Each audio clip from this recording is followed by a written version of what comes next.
quads event is Spanish on the left, the Australians on the right. If you want to see rockets take off, this is the place to be. Oh, the Spanish were quicker onto that second and third stroke, but then the Aussies actually looked to launch into those fifth, sixth, seventh strokes a bit quicker. For my money, have taken the edge at the start, maybe a quarter, third of a length. Yeah, I mean, it's really hard to see, but the Australians have just been racing high and really accelerating their boat so hard. So I wonder how the Spanish are going to respond. Is it going to be composure rowing their own rate? Will they be phased a bit by that acceleration alongside them? As you look back at the start, you can see we're only a fraction into the race, but just coming on to the wooden boom section of the course, no danger there for these two experienced crews. No, absolutely not. Not like the other Queen Mother's race we were watching earlier, where the umpire had to get his flag out quite a lot. Both crews are encroaching on each other's water. This time round, neither crew taking too many chances, sticking to their line. Yeah, it's interesting. The crews won't have had a chance to see the other race because it was quite close to this one. They won't even perhaps know because they're on the water who they're up against, but that doesn't matter right now. They're up against each other. Looks like a pretty close race, I think. Yeah, you can see the number 2 denoting the Australians' lane is up first on the first station there, just in front of the island, the beautiful Temple Island there. The Spanish, let's see how quickly we hoist that, how much overlap there is there. Oh, it's still pretty close. Wow, that is close. That would suggest, what, quarter of a length or something? The Spanish now just coming a little bit to stroke side. They're just going to have to correct there. That's going to cost them a little bit. Yeah, good call, Stan, just looking at the steering.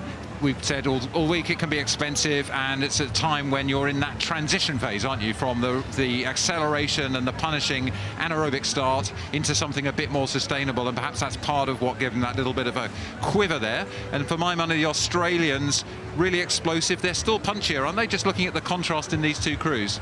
I think that's right. The Spanish look a little bit smoother. The Aussies just really getting the oar in on the front end.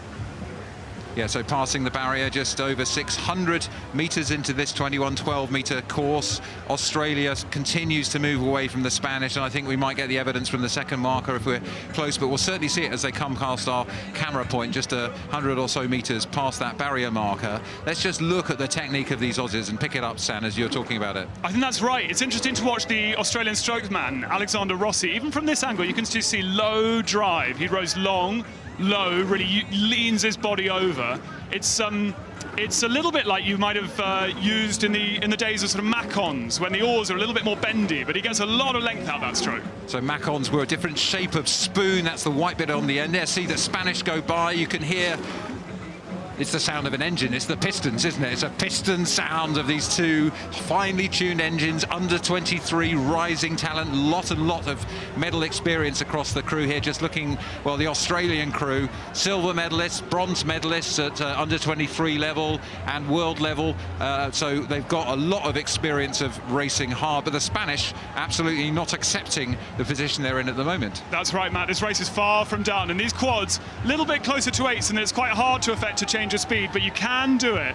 If these Spanish stay within touching distance of the Aussies, then they can make something happen in the closing stages. So just talk us through that. What do you mean about this sort of change of speed point there? Explain that for people who are less familiar. I think, as a rule of thumb, the smaller the boat, the easier it is to affect a change in speed. So if you're in a single scull, I mean, it has been done to come down from maybe a length of clear water down, and you just make a move and you can make that change. Whereas in an 8, maybe in a quad, very, very hard if you're 3/4 of a length down with 500 meters to go to make that change of speed and overhaul your opposition.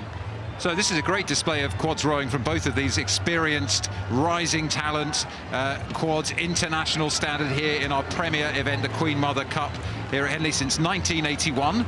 The Australians come into the afternoon sun. We've had a really changeable set of conditions for these crews this afternoon. The headwind was strong. We had, as we approached tea time, I was coming back from starting races, part of my duties as a steward, and it was pretty torrential.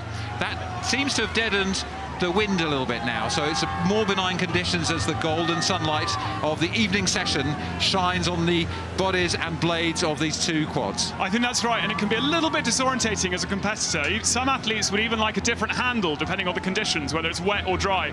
On days like today, you just got to make your decision and roll with it. Well, we talked about whether it's possible to kind of come back, and I think we're in a position now where it's very difficult for the Spaniards. Looking there at the 4 of them, really you can see the effort showing on those faces. 25, 27, 26 and 28 years old, bow and stroke paired together in the double in the Paris Olympic Games and came 5th, so real talent there. But the Australians well, this is class, isn't it? Certainly is. This is the crew that finished 9th at the recent Varese World Cup, so competing at senior level. It's possible they've also been in combination a little bit longer. You could see the Spanish strokeman, Rodrigo Conde Romero, there, just taking a look round, having to crane his neck right around. It's not a good position to be in that. And he needs to make sure that he's also focusing on his crew, setting his rhythm.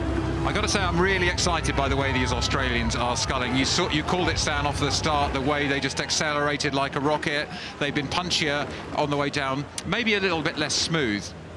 That is possible, but you know, there are a lot of crews that don't look very smooth. We were saying this watching Rutgers earlier. Did not look smooth, looked aggressive, found their peak power at the same time, got locked on the front end and won the race. And the Aussies seem to be doing something very similar here. Well, this is what happens when you're behind and you've got to go. You can see everything is being expended. Looking there, well, at the two-seat Audi, Joffre Sengiales at 2, trying to be sensational, and he looks like he's getting to the edge of his limit. They're into the red line, aren't they? Look at the Spanish, look at them go. The heads are bobbing up and down. Everything is going. The kitchen sink, the plumbing, the fridge, the dishwasher is going in with the Spanish. Will they come back at the Australians? Yes, they're coming back. They are coming back, Matt, and you're right to call out Sengiales in the 2-seat there. It's that point where your legs start going and you've got to engage the other muscles. So it's an epic final. The Australians have led all the way. The Spanish have chucked everything into it. You can see them breaking apart, but I think the Australians, well, there's not enough track for the Spanish to come back now. Australians have got 3 or 4 strokes to our lovely finish line here at Henley. The Spanish, a great display of grit, determination, aggression, being prepared to really hurt yourselves to get back on turn. Australia have it. The Spanish, no shame in a defeat where you put everything out there like that. Absolutely not. Cracking effort from the Spanish, never to let them go.